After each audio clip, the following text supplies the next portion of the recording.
د قربانۍ یا لوی اختر په رارسېدو سره د څارویو پر سر چنې او جنجالونه زیات وي. سږکال یې علت د څارویو لوږه او دغه راز لوړې بیې دي.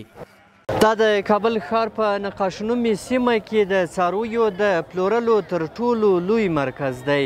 دلته هر کال د لوی اختر په رارسېدو سره زرګونه کسان د قربانیو د اخیستلو لپاره راځي.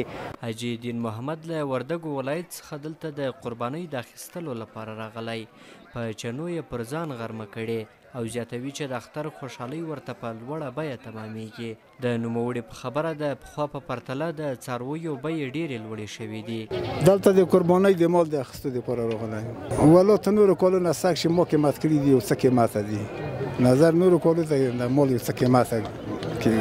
یو خو په دې باندې الله پاک پوهېږي. اصلا خو د قیمتي ورځانې د خدای پاک د جانبه ده. پوه شوې که نه؟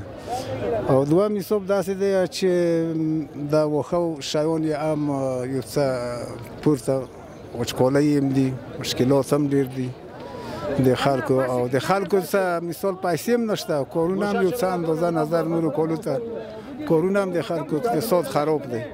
دلته د قربانۍ د اخیستلو لپاره راغلي کسان وایي چې خلک دومره توان نه لري چې په لوړه بیه د قربانۍ لپاره څاروي واخلي. مالونه خو وړه قیمته دي، نه اخیستل کېږي. ډېر قیمته دي. یو اتنا خدای بیه که 40,000 50,000 80,000 90,000 مالونه ډېر ګران دي. وس هم نه کېږي چې واخلم. پیسې ونه نشته.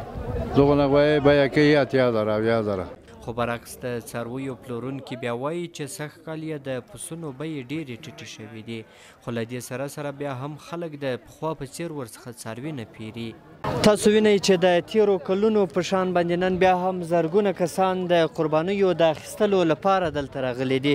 موږ ورځو دلته د څارویو له یو پلورونکي سره خبرې اترې کوو. سلام وروره، څنګه یې جوړ؟ وعلیکم السلام وروره، ښه خیرت ده. ډېره مننه. څنګه دی کاروبار مو څنګه دی؟ څارویو پلور څنګه دی؟ یاره ورور جانه له تر اوسه خو یې مزه نشته ده. د اختر ته 2 شپې پاتې دي نو تر اوسه خرید نه ده شوی. ولې علت یې څه ده؟ علت یې تاسې په څه کې وینئ؟ علت یې دا ده چې خلک بې پیسو دي، پیسې نشته ورسره. او سږکال خو دا د مالونه هم لږ ذره ګران دي. خشک او سره تېر څه چا سره پیسې نشته چې اوس قرباني وکړي. تېر کال څنګه و؟ تېر کال څارویو پلور څنګه و؟ تېر کال ښه و.